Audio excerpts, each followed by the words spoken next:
Est-ce que tu peux acclamer pour le Saint-Esprit? Est-ce que tu peux acclamer? J'entends pas ton acclamation. N'acclame pas un homme, acclame Jésus. Il a dit, il ne faut pas m'acclamer, il faut acclamer Jésus. Je ne veux pas de problème. Et toi aussi, tu ne veux pas de problème. Acclamons Jésus.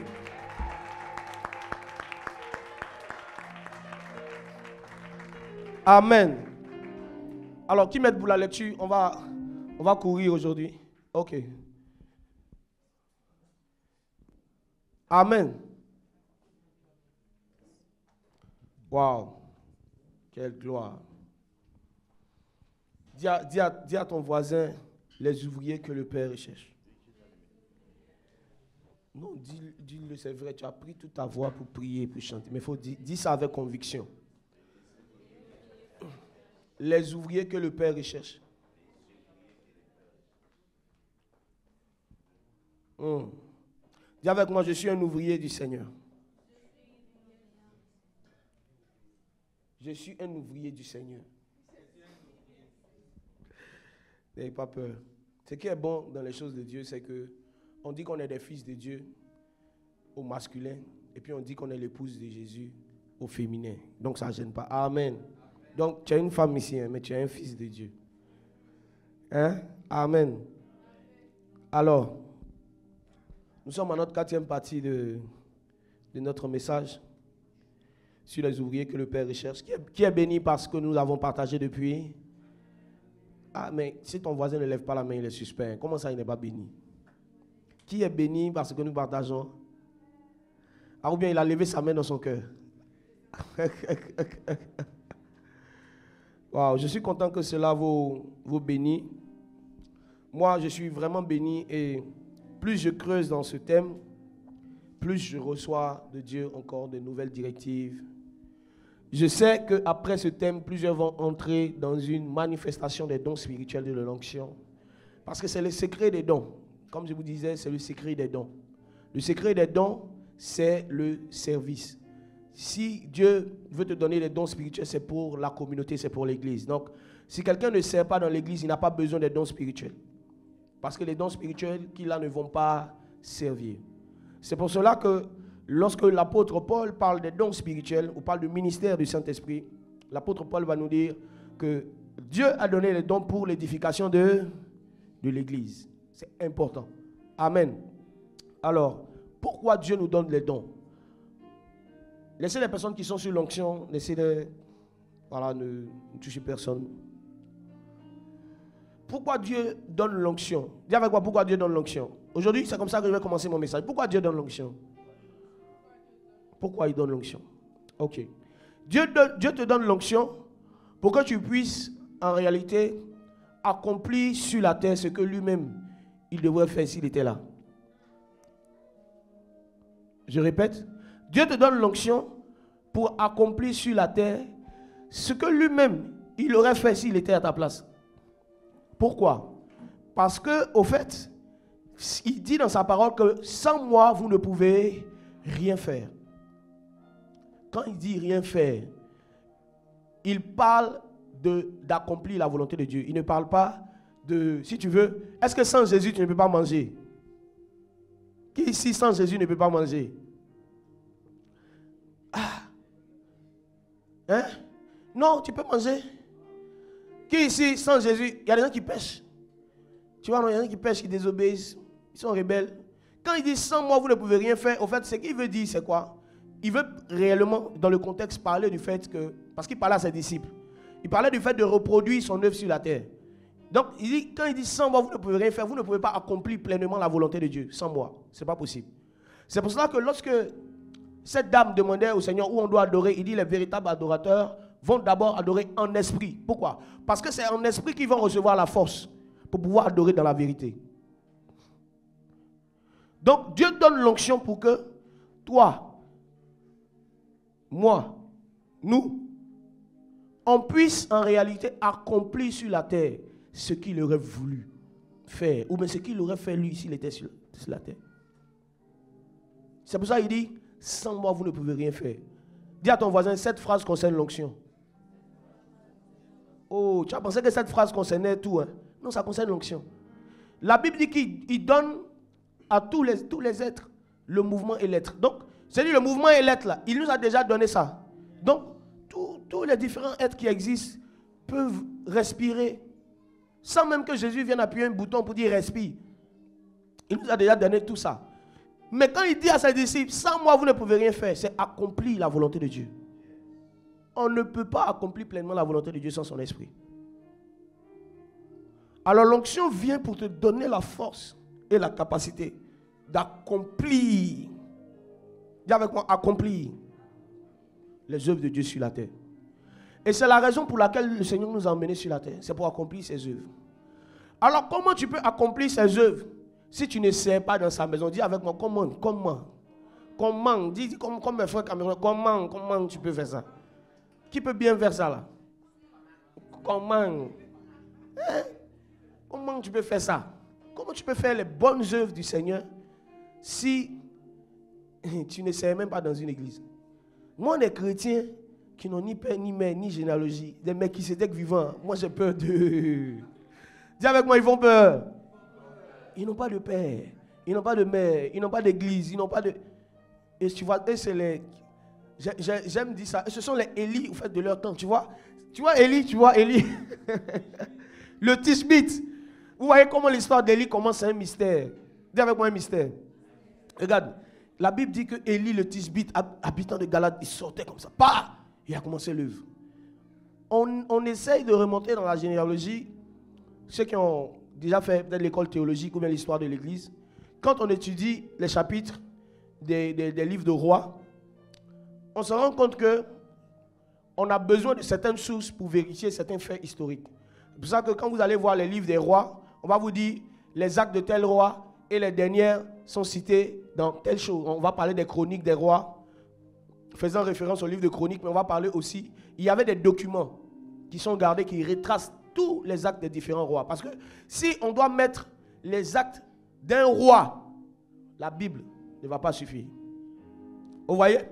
Donc, quand nous partons dans l'historique et quand nous regardons Élie, on n'arrive pas à classer qui est son père, qui est sa mère. C'est difficile. On dit juste un Tishbite habitant de Galade. Même l'endroit, même duquel on dit qu'il vient, quand tu cherches l'endroit, tu ne trouves pas. Parce que les docteurs s'accordent à dire peut-être, ça veut dire telle chose. Peut-être, quand ils disent peut-être, ça veut dire qu'ils ne sont pas sûrs. Donc, est-ce qu'il y a des Élis ici? Ah donc, vous êtes des Élis. Vous n'avez ni église, ni père, ni mère. Et vous êtes suspect. Ne faites pas descendre le feu ici. Hein? Vous n'avez pas compris? Vous n'avez pas compris, mais vous allez lever vos mains. C'est le Saint-Esprit. Hein? Le Saint-Esprit dévoile les gens comme ça. Alors, ne sois pas un Élie des temps modernes en ce qui concerne le fait d'être seul. Tu n'as pas de communauté. Non, c'est pas bon. Amen. Voilà. Maintenant, si tu cherches une communauté, on est là aussi. Ou bien si là où tu es, il y a une communauté qui prêche la parole qui est dans le Seigneur, vas-y, réunis-toi. Hein? Va, réunis-toi avec des frères. Pardon. Alors, il faut servir dans la maison de Dieu. Dis avec moi, il faut servir dans la maison de Dieu. Si même tu es ici, tu es dans cette église, tu viens manger les bons plats qu'on te sert, les rémas. Hein? Rémas. Les rémas. Tu vois, non, les véritables paroles, tu reçois l'onction et puis tu ne fais rien avec ça. C'est bizarre, non?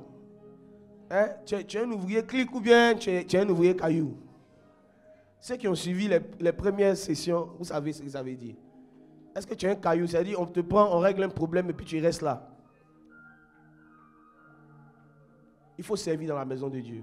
Qui ici dans cette église, tu fais partie de cette église, tu n'es pas dans un département. Lève ta main, on va t'applaudir. Lève ta main. Tu fais un exploit. Aidez-les à lever leurs mains s'ils sont à côté de vous.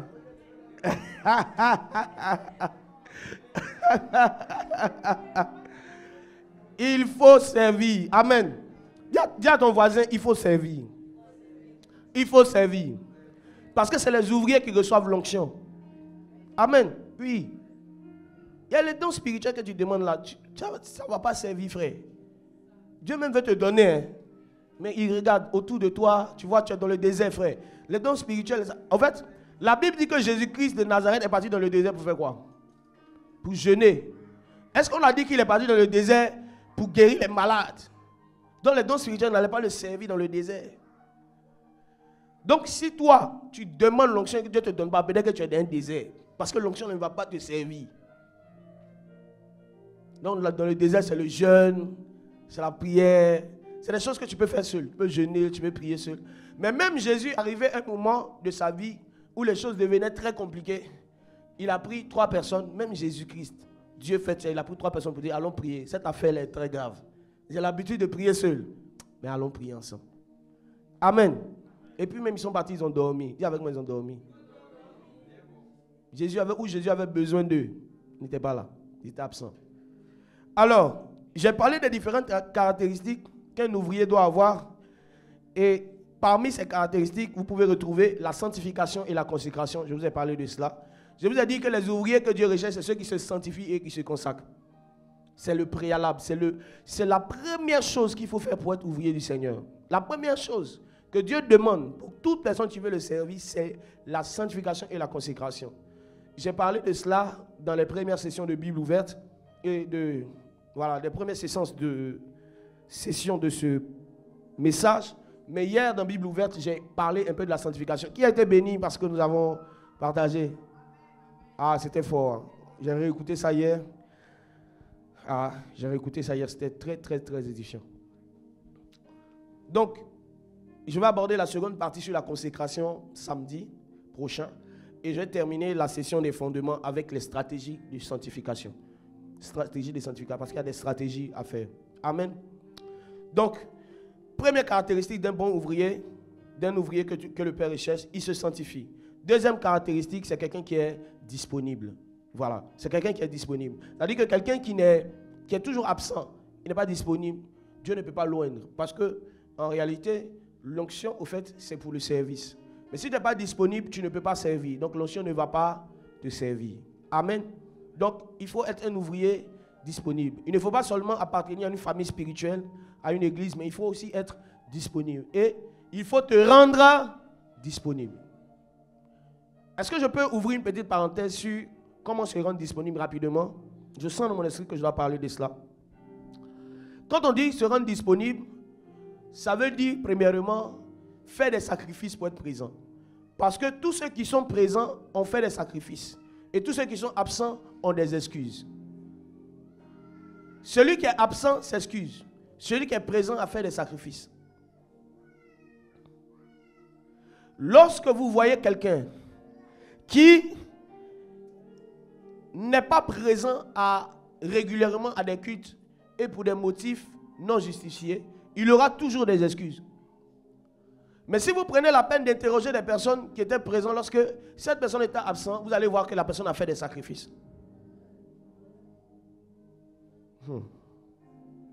Alors,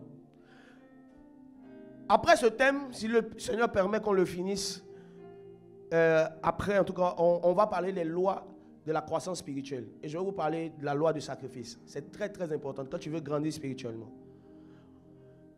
Et ce que je veux dire quelque chose pour que vous compreniez sur comment se rendre disponible. Il faut faire des sacrifices. Deuxième chose pour se rendre disponible, il faut être sage. Je vous donne un exemple. Il y a des boulots qui sont tellement occupants que finalement, vous êtes comme les enfants d'Israël en Égypte. Les charges de Pharaon vous fatiguent. Vous allez porter les briques, vous allez porter de l'eau. En plus de ça, on vous chicote encore. Tu vois, au travail, on parle sur toi, on crie sur toi. Non seulement le travail est difficile, mais les gens aussi sont difficiles. C'est un travail dur. Le travail est dur, les gens aussi sont durs. Si tu veux te rendre disponible pour servir Dieu, dans ce cas-là, tu sais ce que tu dois faire? Tu dois travailler pour grandir en termes de sagesse et d'intellect pour avoir un boulot qui va te permettre de servir Dieu facilement. On ne se rend pas seulement disponible en faisant des sacrifices, on se rend disponible en recherchant la sagesse. Je suis dans un travail, ce travail-là me prend tellement de temps. Et non seulement ça me prend tellement de temps, mais c'est un travail de peine. comment je dois pouvoir procéder pour pouvoir avoir un travail qui va me donner la capacité d'avoir plus de temps pour servir Dieu. C'est en ce sens que quand vous allez voir des chrétiens qui travaillent beaucoup, qui vont à l'école, qui se forment, il ne faut jamais leur dire qu'ils sont charnels. Parce qu'ils sont en train de préparer, au fait, une porte d'échappatoire pour pouvoir servir Dieu dans les meilleures conditions. Quand vous voyez des chrétiens qui, en plus de chercher Dieu, cherchent à comment peut-être avoir une maison, cherchent à comment peut-être avoir une bonne entreprise, ils sont pas fous. Parce que moi, je suis certain que dans les temps qui vont venir, les chrétiens qui ne seront pas stables financièrement, leur foi là même, ça va rentrer dans la compromission. Parce que plus les crises avancent, plus la vie devient difficile. Et la vie devient difficile pour qui? Un, pour ceux qui ne sont pas instruits. Deux, pour ceux qui travaillent, pour ceux, si tu veux, dont le revenu essentiel dépend de l'employeur. La vie va devenir aussi difficile pour ces personnes-là. Parce que le jour où on dit licenciement technique, frère, tes sujets de prière vont changer. Tu priais pour le réveil spirituel au Maroc, tu vas commencer à prier pour le réveil de tes poches, frère. Tes poches doivent se réveiller. Tu dis, c'est vrai, le Maroc doit se réveiller. Mais mes poches, parce que là, c'est chaud, ça ne va pas. Donc, si tu es un chrétien qui veut être disponible pour le Seigneur, il ne faut pas seulement penser prière et jeûne. Il faut penser aussi formation. Dis avec moi, il faut penser formation. Il faut penser formation. Il faut penser promotion, grandir. Il faut te rendre indispensable dans ton entreprise. De sorte que le jour où on te licencie, l'entreprise n'existe plus parce que c'est toi qui fais tout. Et quand c'est comme ça, c'est aussi facile pour toi de demander certaines permissions. Pour dire, mon responsable ou bien, monsieur le directeur, j'ai tel conseil. Tellement tu travailles bien, il ne veut pas te perdre, dis non, va à ton conseil. Donc, il faut développer une certaine sagesse pour être disponible pour Dieu. Amen. Si tu es disponible pour le Seigneur, pour te rendre disponible pour le Seigneur aussi, par exemple, si tu as financièrement tu es posé, tu peux avoir une voiture, un carburant. Tu peux prendre même les frères et sœurs, même les aider, même à aller à l'église. Donc, il ne faut pas seulement se rendre disponible en termes de sacrifice de temps. Il faut aussi faire des sacrifices de formation personnelle. Il faut que tu mesures ton évolution. Il faut que tu te fixes des objectifs. Pour dire, bon, cette année, je suis au niveau A. L'année prochaine, je dois être au niveau B, au niveau C. Ou bien cette année, je dois migrer vers le niveau D. Parce que là-bas, au moins, quand tu as un poste de direction, c'est flex. Amen. Moi, je suis des personnes qui ne croient pas en des hommes seulement spirituels, mais qui ont des problèmes financiers à non point fini. Ce n'est pas normal. Je dis que ce n'est pas normal. Je ne dis pas que leur conversion est douteuse, mais je dis que pour un chrétien, ce n'est pas normal. Tu dois avoir au moins le nécessaire. Et tu dois être aussi capable de pouvoir aider les autres. Amen. Est-ce que cette parenthèse vous bénit? Je la referme. Alors, la troisième chose dont j'avais parlé, c'était la fidélité. Dis avec moi la fidélité. Et je suis parti du mot grec qui veut dire fidélité, qui, dans l'expression grecque, c'est pistos. Et pistos ne veut pas seulement dire fidèle, mais pistos veut dire aussi loyal. Dis avec moi loyal. Le principe de loyauté n'est pas un principe qui est étranger à la Bible. Voilà, ce n'est pas quelque chose qui est étrange, non. C'est quelque chose qui est très biblique. Dans la Bible, il faut les hommes qui sont loyaux. Dis avec moi, c'est Judas qui a trahi Jésus. C'est les déloyaux qui trahissent. Donc, dans l'œuvre du Seigneur, il faut aussi avoir un principe de loyauté. La première personne vers qui va ta loyauté, c'est le Seigneur. La deuxième personne vers qui va ta loyauté, c'est les responsables de l'église à laquelle tu appartiens. Tu dois être loyal. C'est pour ça que je dis, moi, il y a des choses que je ne peux jamais accepter. C'est-à-dire, quelqu'un venir parler d'une certaine manière de mon père, non, je n'accepte pas. Être dans un endroit, parler des hommes de Dieu, si on parle de leurs œuvres, on peut essayer de trouver des solutions. Mais parler d'un homme de Dieu d'une certaine manière, c'est des choses que je n'entre pas dans ces choses. Si la personne a besoin d'orientation, de consolation, on va traiter le problème concernant la personne. La Bible dit, ne prenez pas part aux œuvres infructueuses des ténèbres, dénoncez-les. On peut dénoncer les œuvres, mais laissons les hommes. Laissons d'abord les hommes. Si réellement ils sont appelés du Seigneur. Il y a des choses qu'on ne fait pas. Donc le principe de loyauté est biblique. C'est très biblique. Et le principe de loyauté est aussi biblique. Dans l'église, Et même dans l'histoire de l'Église, il y a des hommes qui ont été loyaux. Et il y a des personnes qui, elles aussi, ont été déloyales. Donc, je veux que vous compreniez un principe. Dis avec moi, comprenons un principe.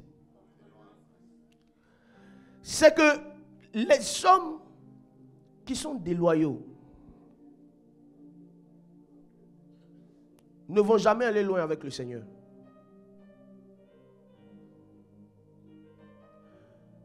Même s'ils sont proches de Jésus, quand Jésus-Christ va être crucifié, qui va revenir dans sa gloire pour donner la promesse, ils ne vont pas recevoir. Pourquoi? Parce que le principe de déloyauté te fait sortir en réalité du système de bénédiction dans lequel Dieu t'a introduit. Suivez-moi bien, aujourd'hui, je vais prêcher, certes, un message cohérent, mais je vais beaucoup prêcher en utilisant le don de parole de sagesse. Donc écoutez bien. Donc la majorité des choses que vous allez écouter, ce n'est même pas écrit. Ok. Il y a de ces églises où des gens ne pratiquent plus la parole. Des gens ne marchent plus selon la parole. Et ça crée des divisions, ça crée des séparations. Ces séparations ne sont pas pour cause de déloyauté. Parce que la loyauté vient vis-à-vis d'abord du Seigneur Jésus. Si on est quelque part et que ce qu'on prêche, où les dirigeants vivent dans une situation de péché tellement visible, il n'y a pas de repentance, on voit que vraiment l'Esprit de Dieu n'est plus là en mouvement dans cet endroit, on a le droit de partir. Pourquoi? Parce qu'on est venu d'abord adorer Jésus. Le premier commandement et le plus grand, c'est adorer le Seigneur, notre Dieu. L'aimer. Et on n'aura pas d'autre Dieu devant notre face. Donc c'est d'abord lui. Amen. Maintenant, il peut y arriver. Au fait, Jonathan, on va gérer ça. Il peut y arriver que dans une église, quelqu'un ait un problème avec l'autorité. C'est-à-dire quoi?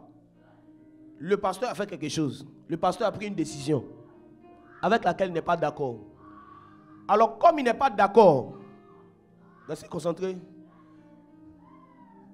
Isaac, bon, tu coupes au montage. Essaye de la mettre un peu dehors pour que les gens puissent être concentrés. Alors, il peut y arriver que le pasteur ait pris une certaine décision avec laquelle tu n'es pas d'accord. Dis avec moi, tu n'es pas d'accord. Tu n'es pas d'accord, ok. Et à cause de cette décision, tu dis, bon, moi, je décide de quitter l'église. Parce que le pasteur a pris telle ou telle décision. Ok. Quand tu regardes bibliquement, cette décision n'est pas anti-biblique. Cette décision est une décision qui est prise sous la conduite de l'Esprit. Parce que celui que Dieu conduit n'a pas de compte à vous rendre pour tout. Pourquoi? Parce que l'Esprit du Seigneur qui le conduit selon la volonté de Dieu, d'abord pour la vision qu'il lui a communiquée.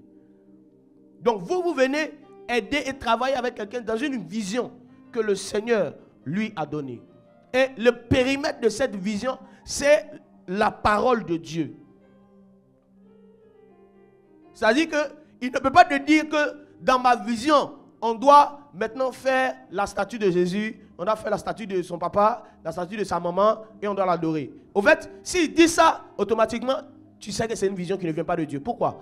Parce que le périmètre de la vision, c'est la parole de Dieu. Écoutez-moi bien. Je vais vous prendre des exemples très simples. Ça va? On se comprend? Prenons le cas de Moïse. Moïse, après un certain temps, loin du peuple, reçoit une visitation du Seigneur qui lui dit, va et libère mon peuple. Lorsqu'il va, quel est le message qu'il prêche? Il dit à Pharaon, le Seigneur a dit, libère son peuple afin qu'il parte l'adorer. Ok. Et c'est le même message qu'il va donner aux Juifs. On est d'accord?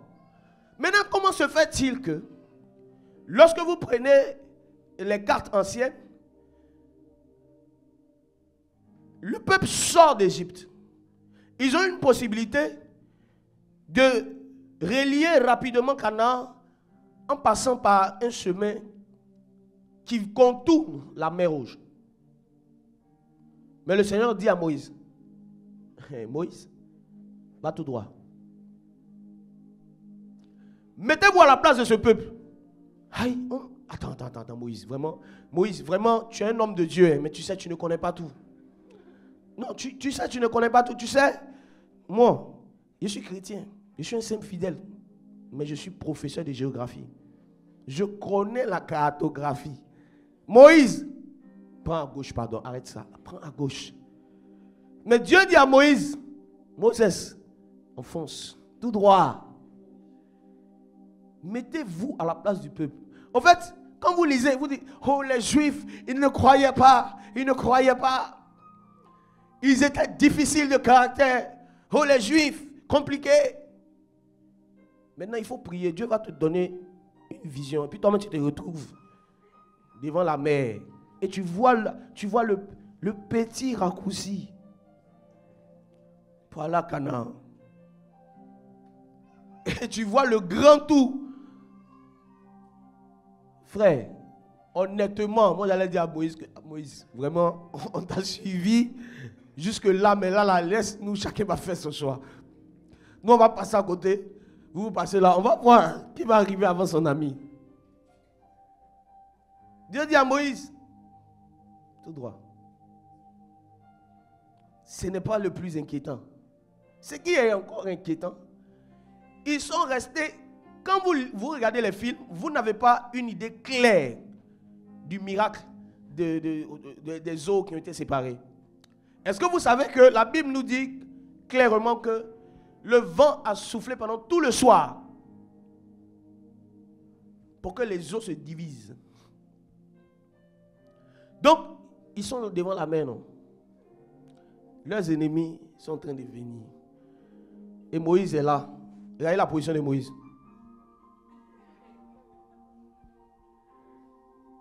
Le peuple se dit, mais attends Moïse, vraiment, qu'est-ce qu'on fait là? Les gens arrivent. Moi, j'ai toujours dit que je ne voulais pas partir. Si affaire, Moïse est venu nous mettre dedans. Je suis sûr que ce ne sont pas tous les Juifs qui sont partis. Peut-être qu'il y en a qui ont dit, va voir Moïse là. Il a fait 40 ans là-bas, on ne le connaissait pas. Il est venu comme ça. Le petit Moïse, on connaissait au quartier là. Le petit Moïse de notre promotion, comment lui, il va... Non. Peut-être que les gens même l'ont méprisé. Soit. Le monsieur est là. Ses bras sont comme ça pendant tout le soir. Et puis le vent. Ah, Moïse. Les Égyptiens arrivent. Ma patronne que j'ai laissée là, elle arrive. Moïse, il faut avoir pitié. Passons à côté. Mais le Seigneur dit à Moïse, fonce. Imaginez vous-même Moïse. Peut-être qu'il va dire à Dieu, Seigneur, tu ne vois pas leur murmure. Moïse était serein. Fais comme ça. Son bâton. Marcher avec le Seigneur, c'est d'abord une marche de foi avant autre chose. Oui. C'est pour ça que la Bible dit que sans la foi, on ne peut pas être agréable à Dieu. Il est impossible d'être agréable à Dieu. Donc, mettez-vous à la place du peuple. Forcément, vous allez dire, Moïse, vraiment, je ne me sépare de ton église. Ton église où tout le monde doit aller se noyer là. Ah, je ne suis pas dedans. Mais Dieu avait donné cette directive à Moïse. Donc, souvent, tu peux te séparer de ton église ou du pasteur. Tu peux être déloyal parce que tu ne comprends pas pourquoi Moïse est devant la mer alors qu'il y a une petite route qui est là où on peut arriver vite. Tu ne comprends pas. Et tu es logique. Mais le problème, c'est que Dieu n'est pas logique. Parce que, en fait, je peux vous dire un mystère.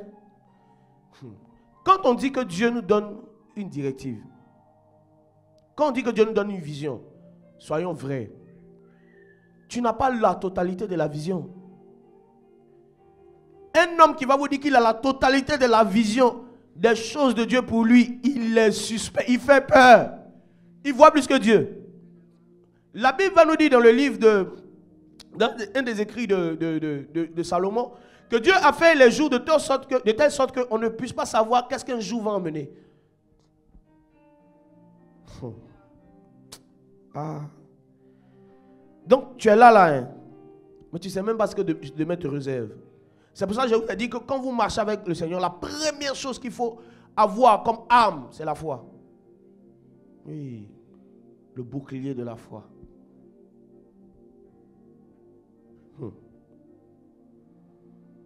Donc, tu te retires à cause de Moïse. Tu te retires du près de Moïse à cause de cela. Entre dans la prière. Et puis fais ce que Dieu va te dire. Souvent, le leader d'une vision peut prendre une voie qui est illogique, qui n'est pas anti-biblique, qui est illogique, qui n'est pas logique selon toi.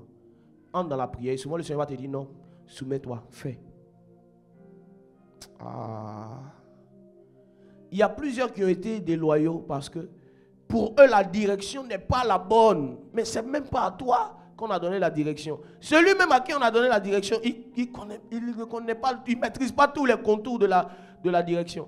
Regardez l'histoire de Moïse. À quel moment on voit Dieu dire à Moïse, Moïse, arrivé un moment, vous serez devant la mer, et devant la mer, je vais diviser la mer. Et quand je vais diviser la mer, vous allez passer. Les Égyptiens, quand vous allez partir, arrivé un moment, toi-même Moïse, tu ne vas pas rentrer. Rien, le Seigneur ne lui a rien dit.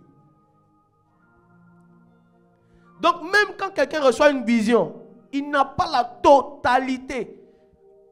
Il n'a que la finalité de la vision, mais pas la totalité de la vision. Donc, c'est normal qu'arrivé un moment, lui-même, le Seigneur lui donne des directives que lui-même, il ne comprend pas. C'est parce qu'il ne comprend pas que lorsque tu lui demandes, pasteur, explique-moi, il ne peut même pas t'expliquer. Il dit, Dieu a dit. Tu dis, mais attends, le pasteur, non, prends tes versets. En fait, lui-même, il a essayé de chercher dans la Bible, il n'a pas trouvé. Mais il voit aussi que ce n'est pas contre l'éthique de Dieu. Ce n'est pas contre la déontologie du Seigneur. Ce n'est pas contre la sanctification, ce n'est pas contre la consécration. Ici. Maintenant, qu'est-ce que tu dois faire? Dis avec moi, qu'est-ce que je dois faire pour ne pas être déloyal? Il faut prier, il faut chercher le Seigneur. Le premier signe que tu dois rester avec cet homme, c'est la paix. Si tu n'as pas la paix, peut-être que le Seigneur est en train de te dire que bon, en tout cas, cette tournure ne va plus avec je veux dire, en fait, ta destinée et sa destinée s'arrêtent là. Tu vois? Donc, tu peux partir. Mais je vais vous dire quelque chose. Écoutez-moi bien. Sur la paix. Je vais vous dire un mystère. Est-ce que vous savez que le diable est un copiste? Le diable peut vous créer des fausses paix. Mais au fond de vous-même, il y a une voix qui vous dit, ne partez pas, restez. Tu ne sais pas pourquoi. Mais la voix te dit, c'est ici que tu dois servir. C'est dans cette église que tu dois servir. C'est l'homme de Dieu là. C'est lui qui va te faire entrer dans telle chose. C'est pas lui, pardon, que Dieu va te faire entrer dans telle chose. Mais quand tu regardes, rien ne prédispose une certaine proximité entre toi et puis la personne. Rien. Dans l'histoire de Moïse, on parlait de qui? Aaron, Myriam. C'est quelque temps après, on voit un monsieur qu'on appelle Josué qui était là.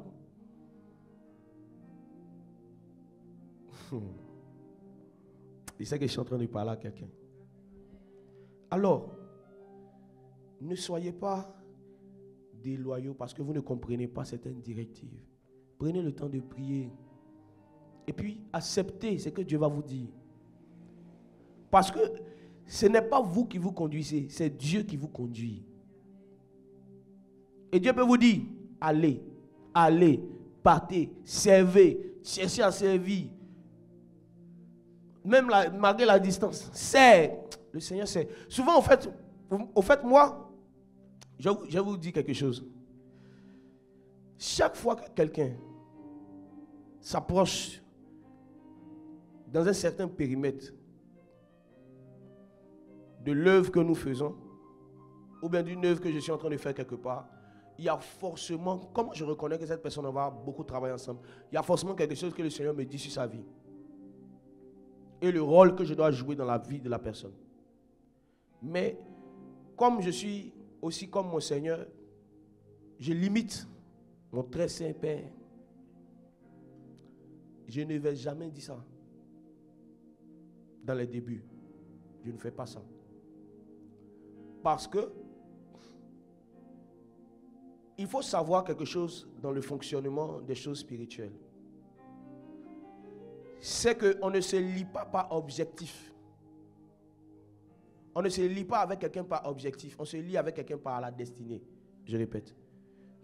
Ne vous liez pas avec les gens parce que vous voulez atteindre des objectifs d'abord. Liez-vous avec ces personnes parce que ces personnes font partie de votre destinée. Parce que vous pouvez vous lier à quelqu'un pour atteindre un objectif. Mais il se peut qu'en réalité, ce ne sont pas la personne que le Seigneur a choisi pour vous conduire là où Dieu veut que vous soyez. Oui. Quelqu'un peut venir, homme de Dieu, vraiment, je veux que tu m'aides par rapport à telle chose. Je veux que tu fasses telle chose. La personne peut vous dire, voici ce que tu dois faire. Et puis tu vas entrer dans ce dans quoi tu dois entrer. Mais, il arrive parfois où la personne te dit, ok, je n'ai rien reçu. Suis-moi. Servons ensemble. En réalité, quand vous voyez un homme de Dieu agir comme ça, c'est parce que Dieu lui a dit quelque chose par rapport à vous et par rapport à ce qu'il fait. Donc, il ne peut pas vous donner un conseil comme ça et puis vous allez commencer à réussir, mais aller dans quelque chose. Même s'il vous donne, il y a quelque chose qui va vous manquer. Pourquoi? Parce que dans chaque destinée, dis avec moi, dans chaque destinée, il y a des aides de destinée. Dans chaque destinée, il y a des personnes qui vont jouer les rôles des pères, des mères, des grands frères, des grandes sœurs, d'amis. Et si tu as rompu certaines relations par orgueil, tu vas tâtonner un peu, ou sinon beaucoup. Parce que la personne qui devait combler le vide, tu l'as déjà remplacé. Ou bien tu l'as méprisé.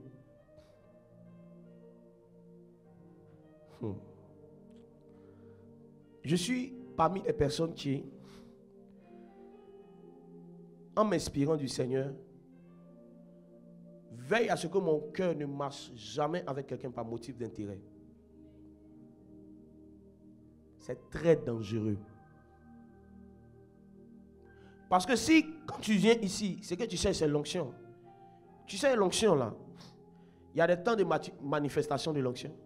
Il y a des temps de maturation de l'onction. Mais tu vas toujours voir que Dieu, au fait, c'est le Dieu des surprises. Il va de gloire en gloire. Il y a toujours une onction plus surprenante que l'onction surprenante que tu vois. Il y a toujours une onction surprenante que l'onction que tu as vue. Tu as vu quelqu'un qui a prié, les pieds ont poussé. Frère, il y a des gens qui étaient choqués sur le live de la dernière fois où j'ai vu le statut WhatsApp de quelqu'un. Mais il y a des gens qui voient plus que ça. Les gens même qui peuvent te dire, non, je vois, il y a quelqu'un qui est là, il a les chaussures. Frère, tu vois, en fait, si c'est prophétie, si c'est le don de prophétie, tu vas voir les gens qui prophétisent dangereusement. Mais est-ce pour autant que tu décides de dire, c'est mon père, tu vois un gars qui cite les noms, Daddy, tu vois, Daddy. Tu vois un gars qui cite les numéros, Daddy. Tu vois un gars qui cite les noms et les numéros, tu dis Daddy, tu vois. Daddy.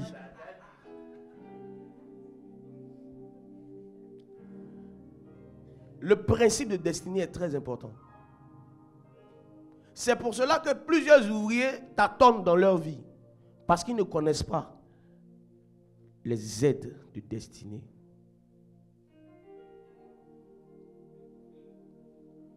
Malheureusement, on est filmé. Sinon, il y a des choses que j'allais vous dire.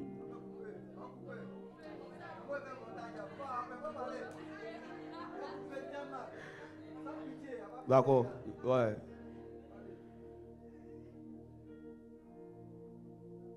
Il fut un moment où,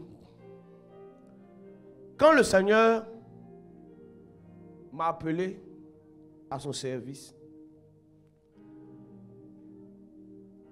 il fut un grand temps où, allez-y, filmez, il n'y a pas de problème. Je sais ce que je veux dire, je sais ce que je ne veux pas dire. Où tu peux te poser des questions.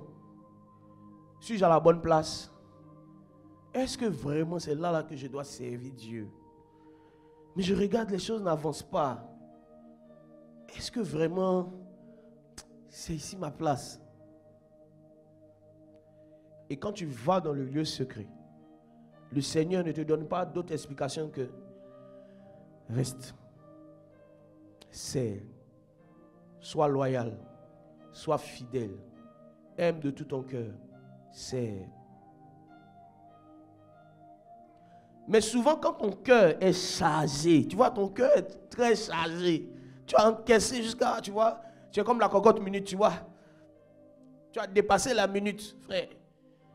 Tu veux te convaincre à toi-même, Seigneur, c'est vrai, tu dis de rester, mais je dois rester pourquoi? Il n'y a rien d'anti-biblique. Voici ce que le Seigneur va te dire. Hein. Qu'est-ce qui est péché? Qu'est-ce qui est temps? Rien. Le Seigneur te dit reste. Pourquoi il te dit reste? Parce que les circonstances que tu es en train de traverser veulent en réalité te désorienter du plan véritable de Dieu pour ta vie. Mais le problème, c'est quoi? C'est que quand ces situations viennent, pendant un moment, elles ont l'air fortes. Pendant un moment, elles ont l'air véridiques. Mais quand le temps passe, la vérité remonte à la surface. J'ai écrit quelque chose sur un de mes posts Facebook. J'ai dit que le temps est un outil de discernement. Il y a des choses qui peuvent être vraies maintenant. Mais quand vous allez laisser le temps, vous allez voir que c'est faux. Il y a des années, plusieurs années, avant que nous venions sur cette terre, des gens disent qu'un métal ne peut pas voler. Les gens ont dit ça. Le métal ne peut pas voler, le métal ne peut pas voler jusqu'à ce que vienne l'avion. Et ce qui était vrai hier est faux aujourd'hui. Donc chaque fois que vous êtes devant une situation où Dieu vous avait dit, travaille avec telle personne, sers avec telle personne, sers dans telle église, vous étiez convaincu que Dieu vous a dit de servir. Peu importe ce qui arrive, prenez le temps qu'il faut. Parce que mieux vaut ne pas s'allier avec des personnes qui ne sont pas dans notre destinée.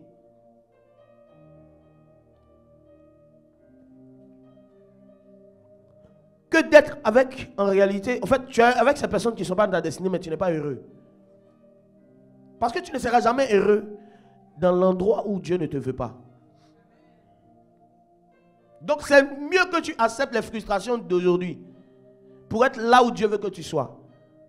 Que tu sois par vengeance, par blessure, par orgueil. Par la plupart du temps, c'est l'orgueil qui fait ça.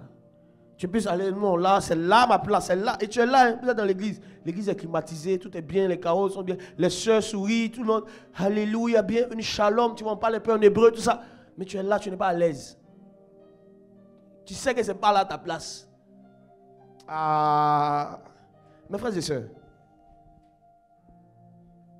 la Bible dit que mieux vaut du pain sec dans une maison où il y a la paix que d'être dans un château, un bœuf gras, et puis il n'y a pas la paix là-bas.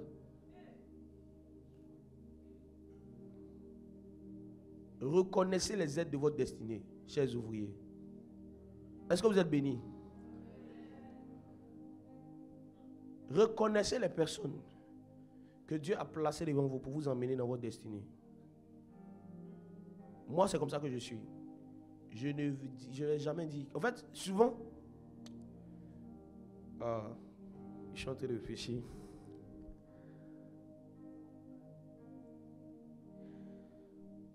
Cette année 2025, le Saint-Esprit m'a parlé de plusieurs personnes comme ça qu'il allait emmener vers moi. Des leaders, des jeunes leaders, pour que je puisse jouer un certain rôle dans l'étape dans laquelle ces personnes sont pour le ministère. Et ça a commencé même avec la fin de l'année. J'ai reçu des appels, des messages des personnes de presque partout. Parce que des personnes qui ne sont pas seulement en Afrique, en Europe. Je dis, mais attends les gars, Dieu merci, Dieu m'a dit. Parce que, bon, moi je suis sur les réseaux, tranquille, moi on ne te connaît même pas. C'est Jésus qui doit être vu. Amen. C'est Jésus qui doit être connu. Mais ils disent que j'ai prié, j'ai vu ça, j'ai prié, Dieu m'a dit ça. Et plusieurs comme ça.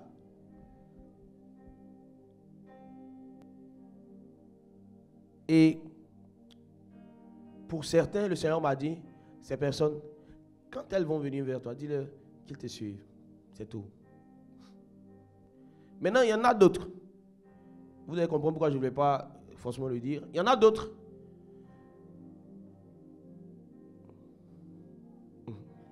Il y en a d'autres. Quand elles sont venues, je leur ai donné, je dis, bon, fais ça, fais ci, fais ça, fais ci. Waouh, j'ai compris. Alors je fais, et puis la personne a fait, ça marche. Mais ce type de personnes ne sont pas forcément des personnes dans la vie desquelles je dois jouer un certain rôle de destinée. Quand quelqu'un sera pour toi une aide de destinée, votre relation va durer quand même pendant un petit moment. Est-ce que vous comprenez ce principe? Alors, il faut être un homme loyal. Dis avec moi loyal. Sois loyal. Peu importe la personne que Dieu va mettre au devant de toi, il faut honorer cette personne. Si tu sais que Dieu t'a dit, c'est là que tu dois servir, sers de tout ton cœur. Le Seigneur va te récompenser. C'est mieux même que tu serves de tout ton cœur en étant vrai, en étant loyal, afin que Dieu puisse te révéler aussi quand le temps viendra au fait pour que tu puisses partir, ou afin que le Seigneur puisse t'éclairer lorsque le visionnaire ne sera plus éclairé, parce que ton cœur est pur. La Bible dit que ceux qui ont le cœur pur verront le Seigneur. Amen. Alors il faut être un homme loyal. Amen. Oui, il faut honorer, peu importe la personne qui est devant toi, peu importe l'âge, peu importe le niveau de connaissance que tu penses avoir, il faut honorer. Amen. Alors, donc après la fidélité, en fait dans le thème fidélité, qui fait partie des critères, des caractéristiques d'un bon ouvrier, j'ai parlé de la loyauté, j'ai développé ça ici. Et une chose qu'on voit en fait chez les hommes qui sont infidèles, dis avec moi un caractère des hommes déloyaux. Les hommes déloyaux, ils ont un esprit de libertinage. C'est des libertins.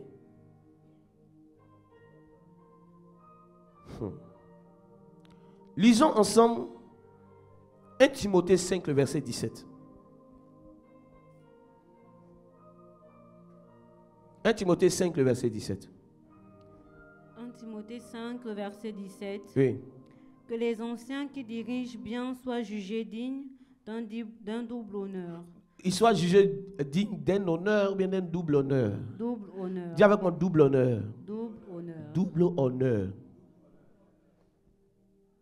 Surtout ceux qui travaillent à la prédication et à l'enseignement. Donc, si même cette personne travaille, c'est-à-dire que lui, son ministère, là, c'est la prédication, c'est l'enseignement.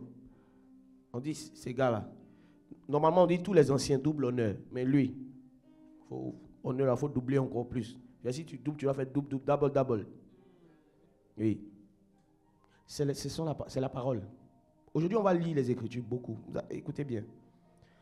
On dit qu'ils soient jugés dignes d'un double honneur. Ils sont... En fait, c'est l'une des fois où tu vois l'apôtre Paul dit qu'un homme est digne de l'honneur. Est-ce que je peux vous expliquer ça? Un peu de temps. Dans le principe d'honneur, il y a l'honneur qui revient à Dieu. Mais dans le principe d'honneur, ce n'est pas Dieu seul qui reçoit l'honneur. Il y a l'honneur qui revient aussi aux parents. Enfants, faites quoi à vos parents? Honorez vos parents. Le principe de l'honneur veut qu'on donne l'honneur à qui l'honneur est dû. L'honneur n'est pas quelque chose qu'on quémande. C'est pour cela qu'un pasteur rempli du Saint-Esprit ne va jamais venir vous dire « Honorez-moi, honorez-moi ». Non, l'honneur est dû. Si tu juges que quelqu'un est digne de recevoir l'honneur, il faut l'honorer. Si tu juges qu'il est indigne de recevoir l'honneur, Dieu va te juger. Parce qu'il y a des personnes qui consentent honorer, peut-être en disant papa, padre à quelqu'un. Et il y a des gens qui ne se voient pas dans leur tête appelés de cette manière. Ça peut être parce que tu as une conduite que Dieu t'a donnée. Bon, les gens vraiment se laissent beaucoup conduire. Ils se laissent tellement conduire. Mais il peut y arriver que ça soit un problème d'honneur. Je ne dis pas toujours. Il y a des gens qui ont grandi dans une culture où on appelle tout le monde par son nom. Mais si tu es africain, chez les Africains, on n'appelle pas tout le monde forcément par son nom. Ce n'est pas un problème. Si tu appelles quelqu'un par ton nom, c'est une affaire de culture. Mais je veux dire quoi? Il y a des gens qui ne se voient pas dire papa à quelqu'un. Ou bien dire homme de Dieu à quelqu'un. Ou bien dire vraiment le père. Mais père à quelqu'un. Ils ne se voient même pas dire ça. Très souvent, il y en a, c'est normal, il y en a, c'est un problème d'honneur, refus de l'autorité. Juste qu'il y a des gens qui sont dignes, il y en a qui ne sont pas dignes.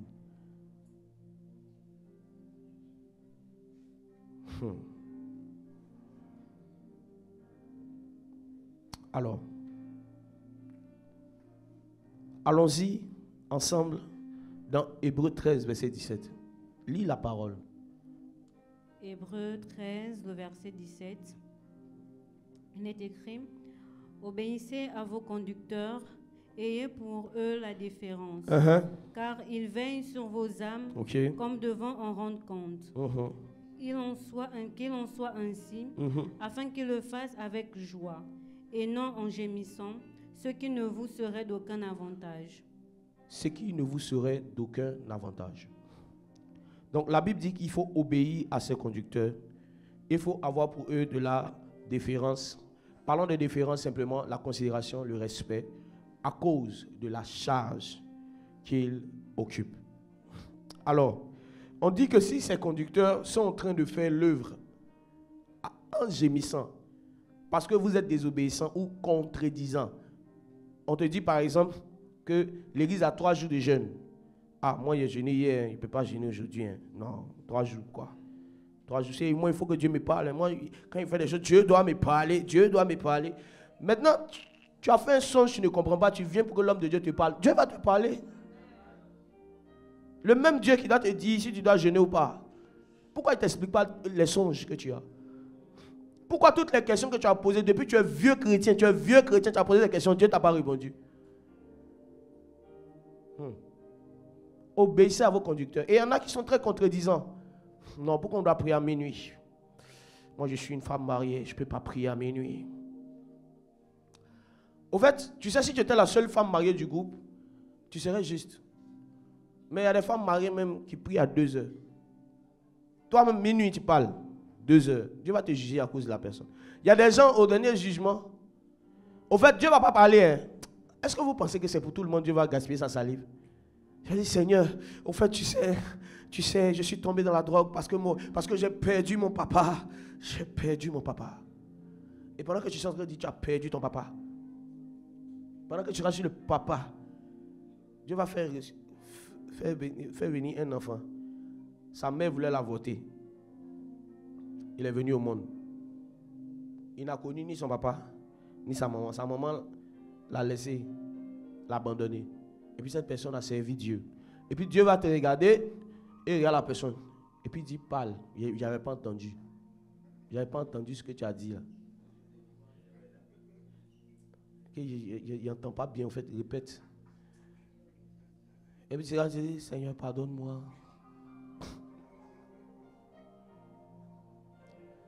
Il y a des gens qui sont tellement contredisants que tu es en train de les paître, de les aider. Mais ils sont tellement contredisants. En fait, ils connaissent tellement tout. Que vraiment, souvent même, Dieu te dit, va dire à cette soeur. Tu dis, hé Seigneur, cette soeur encore. Parce que la soeur, elle connaît tout. Elle est née dans une église. Son papa est pasteur. Sa maman est pasteur. Son grand frère est pasteur. Sa mamie est prophétesse. Frère, toi-même, c'est pas si tu es dans l'église, tu t'appelles pasteur, sinon tu es un frère. Contredisant. Et quand quelqu'un est contredisant comme ça, c'est très difficile pour l'homme de Dieu de pouvoir lui dire certaines choses. En tout cas, moi, si c'est moi, je te dis. Parce que, voilà. La Bible dit qu'on a donné au berger le bâton et la houlette. La houlette, c'est pour ramener la bergerie. Le bâton, diable, le bâton. Oh, c'est pour aider la brebis. Pour dire, oh là, non. Paf.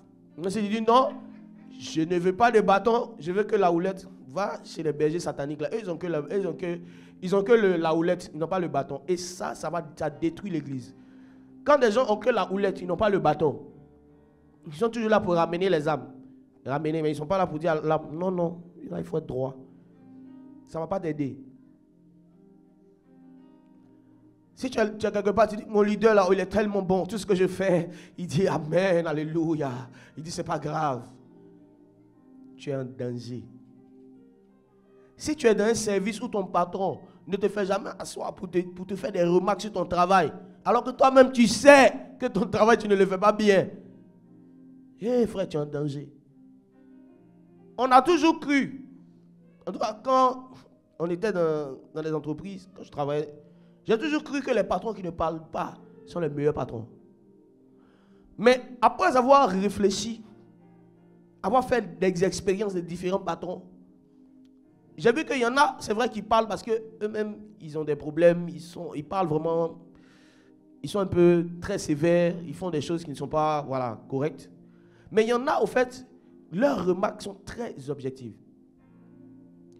Il peut peut-être faire mal la remarque, mais tu t'en rends compte que lorsque tu appliques ce qu'il dit, quelqu'un d'autre vient et te félicite pour l'habitude, pensant qu'au fait, tu as eu l'habitude de toi, mais c'est parce qu'on a parlé sur toi.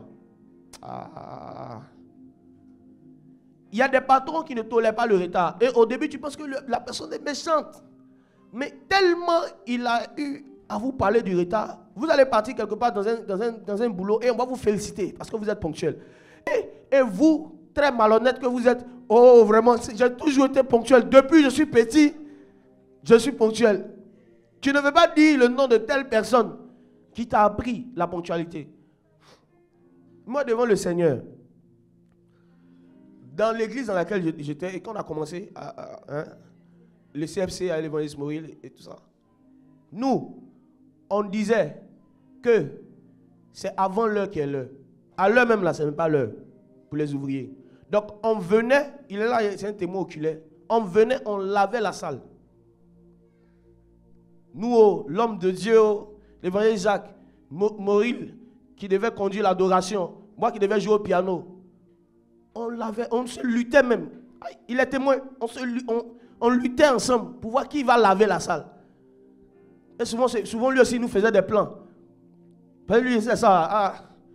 Donc souvent il ne te dit pas, piou, tu appelles Moïse, tu es où? Tu devais m'attendre ici, là-bas. Pourquoi? Parce qu'on savait ce qu'on gagnait dedans. Dans les débuts, même dans les débuts, dans les premiers mois, je venais avec lui, en place. On se rappelait du bon vieux temps, on vient, on place la salle. Voilà. C'est parce que, bon, les choses, sinon on peut le laver même. Ça ne nous dit rien. C'est rien même pour nous.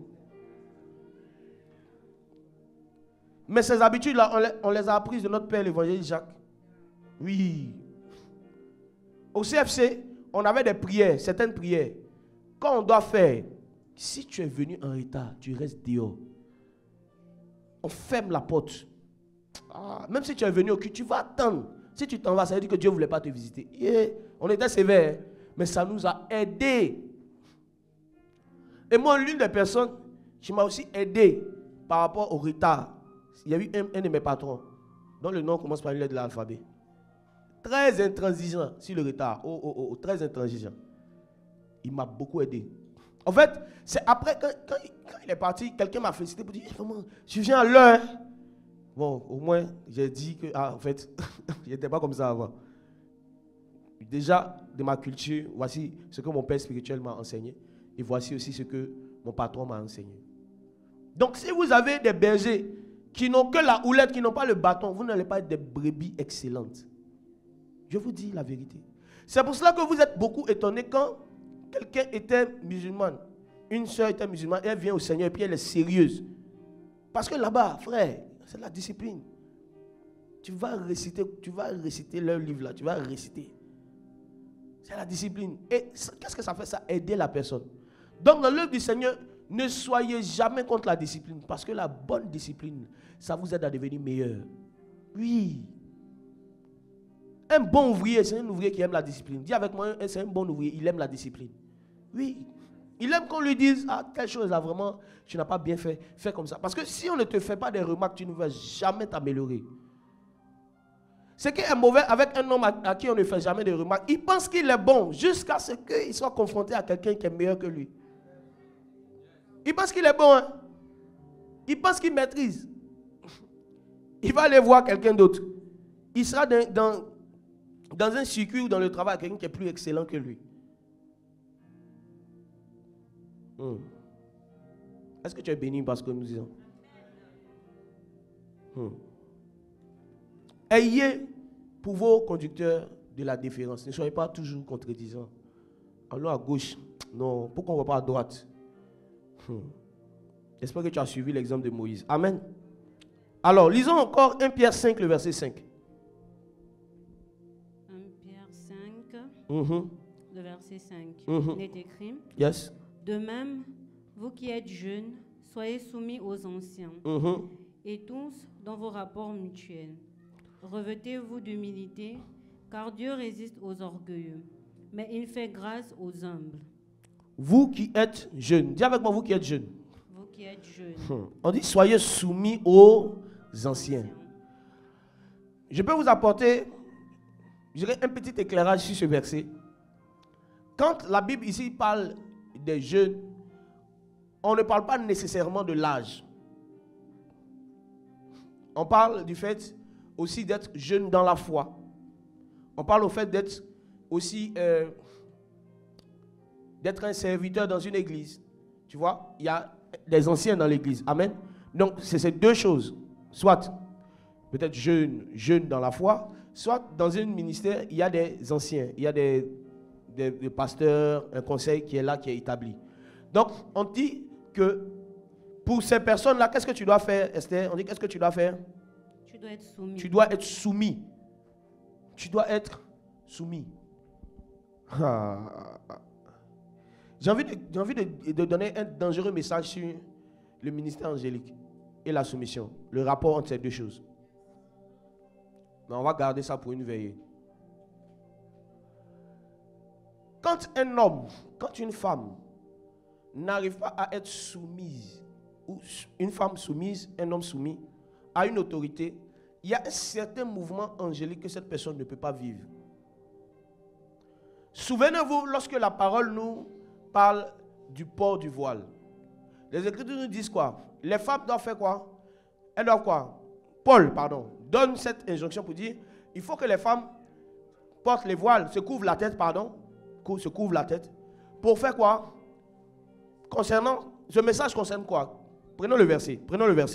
Quelqu'un peut me trouver ça rapidement? Je vais vous expliquer ce mystère.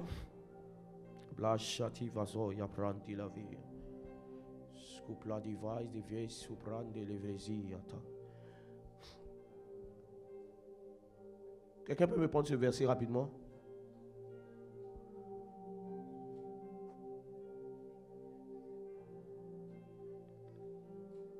Ceux qui aiment beaucoup les débats sur le voile, normalement vous devez connaître ça par cœur. 1 Corinthiens 11. C'est ça. Verset 6. Vas-y. Car si une femme n'est pas voilée... Non, commence dès le début où il donne l'injonction. D'accord. 5. 1 Corinthiens 11, verset 5. Toute femme, au contraire, qui prie ou prophétise, la tête non voilée déshonore son chef. C'est comme si elle était rasée. Car si une femme n'est pas voilée, qu'elle se coupe aussi les cheveux, Or, s'il est honteux pour une femme d'avoir les cheveux coupés ou d'être rasée, qu'elle se voile. Je continue? Continue. L'homme ne doit pas se couvrir la tête, puisqu'il est l'image de la gloire de Dieu, tandis que la femme est la gloire de l'homme. En effet, l'homme n'a pas été tiré de la femme, mais la femme a été tirée de l'homme. Et l'homme n'a pas été créé à cause de la femme, mais la femme a été créée à cause de l'homme. C'est pourquoi la femme, à cause des anges, doit avoir sur la tête une marque de l'autorité dont elle dépend. La femme doit se voiler, pourquoi? À cause de qui? Je vais vous expliquer quelque chose. D'abord, ce verset, il faut le prendre dans un contexte historique et culturel. Paul ici s'adresse à quel type de chrétiens? C'était des chrétiens non juifs, des chrétiens de Corinthe, les Grecs. Et il faut savoir que chez les Grecs, il y avait une grande évolution de ce qu'on appelle chez nous en Côte d'Ivoire le roubia, l'homosexualité. C'est son nom latin, c'est un nom latin, le roubia. Et il y avait là-bas beaucoup de des personnes qui, comment je vais dire, des hommes qui s'habillent comme des femmes qui s'habillent comme des hommes, des travestis, merci. Donc, il y avait premièrement cette catégorie de travestis. Il y avait aussi là-bas des temples qui étaient dédiés à l'adoration d'Astarté. Et cette déesse-là, qui a différents noms en fonction des cultures, je ne sais pas comment elle s'appelait là-bas, avait dans son temple d'adoration des femmes qui étaient rasées, qu'on appelait les prostituées sacrées. Donc, quand une femme était prostituée sacrée, elle se rasait la tête. Donc, il y avait dans l'église de Corinthe des personnes qui étaient converties, des femmes qui étaient rasées, des gens aussi, transgenres aussi qui venaient, parce que quand vous regardez, il faut regarder le contexte historique, transgenres qui venaient à l'église aussi. Oui, ils sont à l'église depuis longtemps. Souvent ils sont maîtres de chœur, souvent ils sont chantent. Bon, change le tout, il ne faut pas transformer notre culte en autre chose. Donc,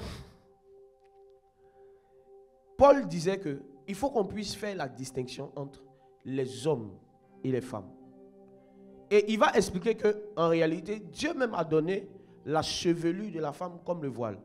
Donc, il ne parle pas des femmes qui ont des cheveux. Il parle des femmes précisément qui se sont rasées en signe d'adoration, mes frères et sœurs, à ce temple d'Astarté. Mais pour qu'on puisse au moins faire la distinction, parce que dans cette église, au fait, l'homme est rasé, la femme est rasée. Et quand on parle de raser, ce n'est pas vos rasés ici, hein, c'est la boule à zéro, frère.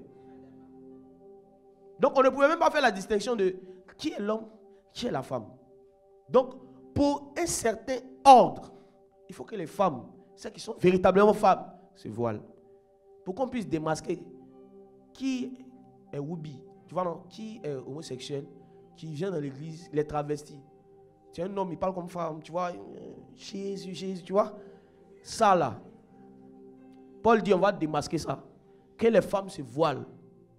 Et puis on va voir aussi les hommes. Donc c'est le contexte dans lequel il a dit, pour régler un problème culturel. Sinon lui-même Paul, qui dit que un homme ne doit pas avoir par exemple la tête couverte lorsqu'il prie, et les sacrificateurs. Les gens qui parlent de certains sujets bibliques, ils voient juste la Bible dans ce sens. La Bible c'est un tout.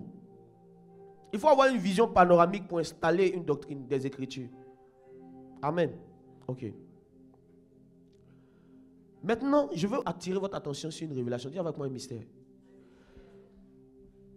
Paul ne donne pas l'instruction du voile seulement pour régler un problème culturel.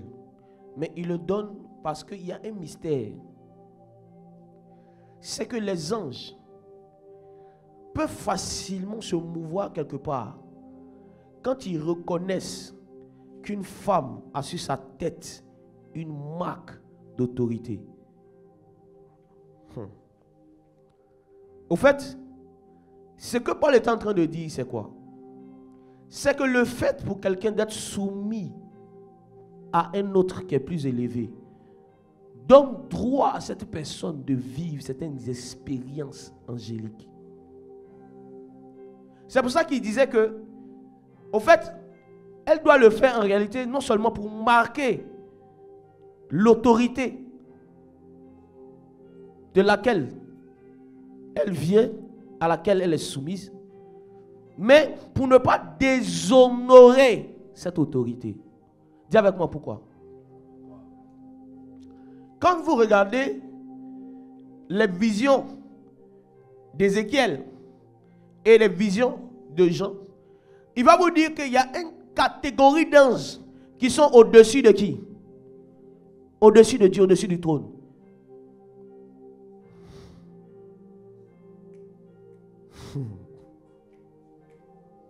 Tu n'as pas encore compris. Il y a une catégorie d'anges qui planent au-dessus du trône. Et ces anges-là qui planent au-dessus du trône, c'est eux qui permettent à tous les autres anges de travailler. Parce que même Dieu, voulant que le ciel soit une atmosphère angélique, au-dessus de sa tête, il y a une marque d'autorité. Veillez sur les gens. Il y a une marque d'autorité. Mais à la différence, cette marque d'autorité n'est pas au-dessus de lui en termes de supériorité de puissance. Au fait, elle soutient. Il soutient cette puissance. Donc quand on dit que la femme doit avoir sur elle une marque d'autorité, on entend de dire que c'est la femme qui soutient le foyer. La femme soutient tellement le foyer que la Bible va nous dire que hommes, soyez prudents et délicats dans vos relations avec votre femme. De peur que quelque chose vienne faire quoi? Obstacle aux prières. Laissez-moi vous dire un mystère. Quand vous priez, ça monte. Donc il y a quelqu'un qui peut bloquer les prières. Donc la femme, quand on dit qu'elle porte sur sa tête une marque d'autorité, en réalité on veut dire qu'elle soutient l'autorité. Donc même le Créateur, voulant que le ministère angélique soit intense au ciel, il a mis sur sa tête une marque d'autorité. Quelle était la catégorie de ces anges? C'est les séraphins. Donc les séraphins sont au-dessus comme ça. Et puis les autres anges sont en train de tourner. Si les séraphins quittent, le mouvement angélique au ciel s'arrête.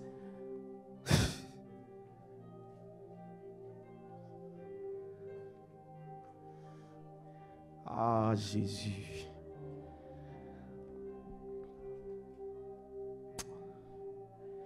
Jacob. Dis avec moi Jacob.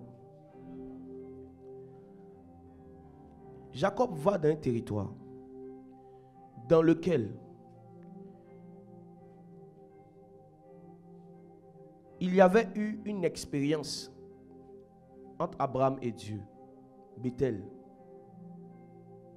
la porte des cieux. Abraham y était déjà allé. Et la Bible va nous dire que là-bas, Abraham a dressé un autel.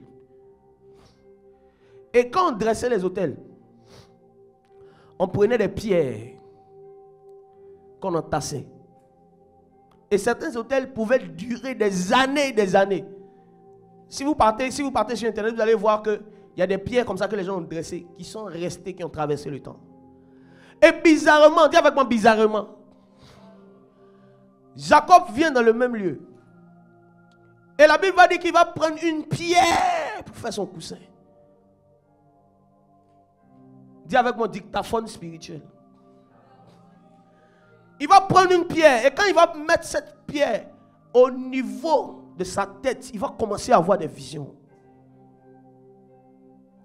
Il y avait déjà quelqu'un qui avait visité ce lieu, qui avait eu une expérience avec Dieu, qui avait été enregistré dans les pierres. Donc quand Jacob, se souvenant que ses pères, c'est-à-dire l'autorité qui est supérieure à lui, avait déjà été dans cet endroit, il va prendre la pierre, il va se coucher dessus et il va commencer à voir les anges monter et descendre. Il va commencer à vivre une expérience particulière que ses pères ont vécu. Et quand Dieu va se révéler à lui, il va dire, je suis le Dieu d'Abraham, d'Isaac. Et maintenant, il était le prochain sur la lignée. Mais pourquoi? À cause de l'autorité. Il y a des choses que vous devez vivre. Il y a des choses que vous devez vivre. Mais comme vous n'avez pas de père au-dessus de vous, vous n'allez pas vivre ces choses. Comme vous n'avez pas d'autorité au-dessus de vous, il y a des manifestations angéliques que vous ne pouvez pas voir. Les femmes qui sont mariées, qui ne sont pas soumises, ne vont pas vivre les mouvements angéliques. Ce sera difficile. Parce que les anges travaillent en fonction de la marque d'autorité. Quand les anges sont quelque part, ils cherchent une marque d'autorité. Ils cherchent qui est soumis ici. Ils cherchent qui est soumis ici. Qui est un chef? Qui pense qu'il est un chef? Qui est soumis à son autorité? Si personne n'est soumis, les anges dépassent l'endroit.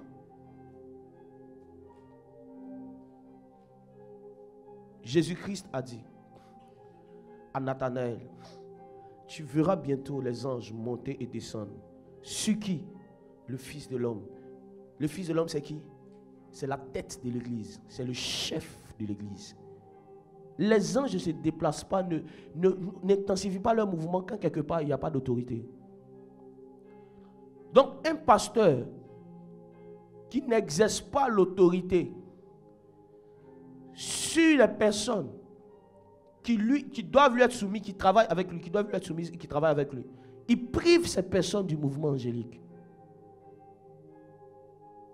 Les anges ne se manifestent pas quand on parle d'eux.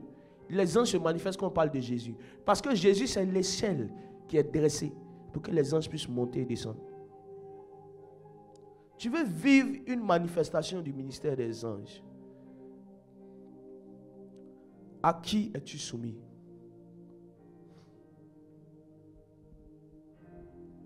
Quelle est la marque d'autorité que tu as sur toi? Qui est ton père? Qui est la personne que tu suis en ce moment? Comment tu parles à ton mari? Comment tu te comportes avec l'autorité? La femme doit avoir sur sa tête une marque de l'autorité. Pendant que je suis en train de parler, j'ai déjà fini. Le Seigneur m'a montré un songe hier nuit. Et dans ce songe, j'ai vu plusieurs femmes, mais qui étaient complètement couvertes. Vous voyez un peu ce qu'on appelle les ninjas. J'ai vu plusieurs femmes comme ça qui étaient couvertes, qui étaient dans la salle. Et j'ai commencé à prophétiser quand j'ai vu ça. Et plus je prophétisais, plus le nombre de ces femmes diminuait. Plus le nombre de ces femmes diminuait. Et finalement, elles sont restées 4. Et quand j'ai commencé encore à prophétiser, il y a une qui devait partir. Et je suis sorti de la vision. Et je demandais à l'esprit, qu'est-ce que ça veut dire? Et il m'a dit particulièrement ici, il y a un mouvement angélique qui va se faire sans prophétie. C'est la prophétie qui a fait fuir les anges. Mais quand nous parlons du Créateur, les anges se manifestent. Et c'est comme ça que lorsque je me suis réveillé, déjà depuis le dimanche passé, j'avais dit à l'évangéliste Mauril, on allait chanter le chant Yeshua. Parce que le Seigneur m'a dit qu'il y a un temps pour prophétiser et pour permettre aux anges de travailler. Mais il y a un temps pour élever Jésus, pour permettre aux anges de descendre. Au fait, quand nous prophétisons, les anges travaillent. Ça veut dire que s'il y a 2 anges ici, ils vont travailler. Mais quand nous élevons Jésus, le nombre des anges se multiplie parce qu'ils descendent. Ils descendent. Et pendant qu'ils descendent, il y a une autre catégorie d'anges. Il y avait quoi une autre catégorie d'anges? La Bible dit que Jacob a vu des anges monter et descendre. Donc, il y a des anges qui profitent du temps où on parle de Jésus pour monter. Et il y en a d'autres qui profitent pour descendre. Ils montent avec les prières.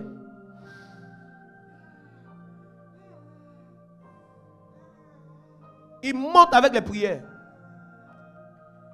Et il y en a d'autres qui descendent. Laissez-moi vous expliquer un mystère. Au fait, quand on parle des anges, on ne parle pas seulement des êtres célestes. Lorsqu'on parle des anges aussi, on parle des hommes que Dieu a utilisés comme messagers. Parce que le mot ange veut dire d'abord messager. Et il y avait un monsieur qu'on appelle Jean, qui parce qu'il était en train de méditer sur Jésus, une échelle s'est dressée. Et quand cette échelle s'est dressée, pendant que d'autres anges étaient en train de descendre pour lui donner des visions, il y a quelqu'un qui a dit, toi tu dois monter. En réalité, Jean était aussi une espèce d'ange. Quand nous parlons de Jésus, il y a des personnes qui montent en esprit, qui blat ou va souprendre. Et comment ça se passe? Dieu commence à vous donner des inspirations et des idées. Pendant que je parle, il y a quelqu'un ici, tu es en train de recevoir une idée que tu dois écrire. Tu as l'impression que tu as envie de prendre ton calepin, écrire quelque chose, je ne sais pas. Il y a des idées qui te viennent. C'est parce que tu es en train de monter. On ne monte pas toujours avec son corps, on monte avec son esprit.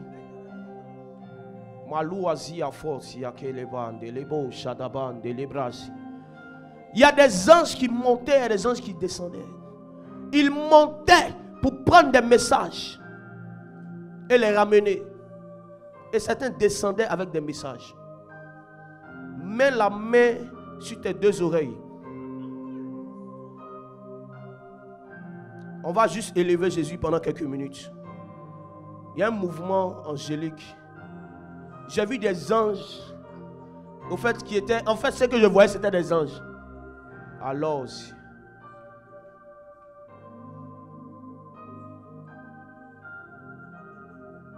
mets la main sur tes deux oreilles, ferme les yeux. Certaines personnes, vous allez avoir l'impression d'apercevoir des pieds. Des pieds. Certaines personnes, tu auras du mal à ouvrir tes yeux. Tu vas essayer d'ouvrir tes yeux. Mais c'est comme s'il y a une force qui descend maintenant. Pendant que nous parlons de Jésus, les anges. Les gens, vous allez commencer à recevoir des idées. Veillez sur quelqu'un. Je vois quelqu'un ici.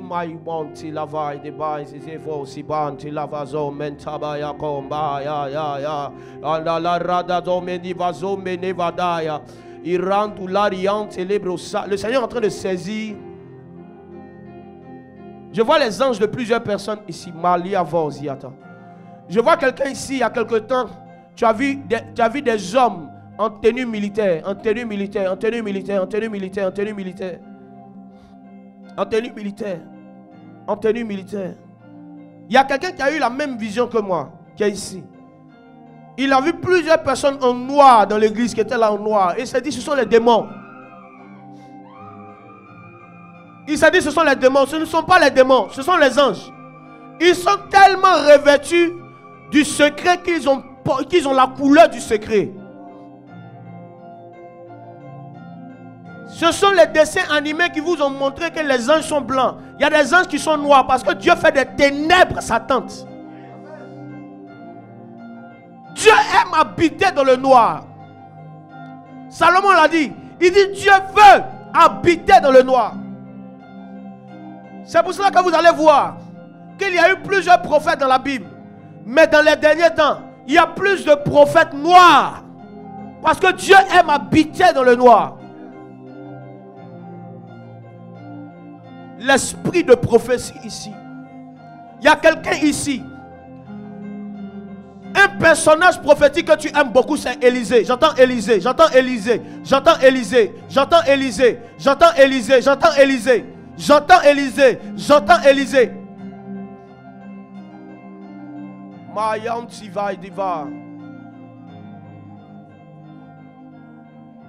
Pendant que nous sommes en train de parler, restons dans cette atmosphère. Il y a un jeune qui m'a écrit sur Internet.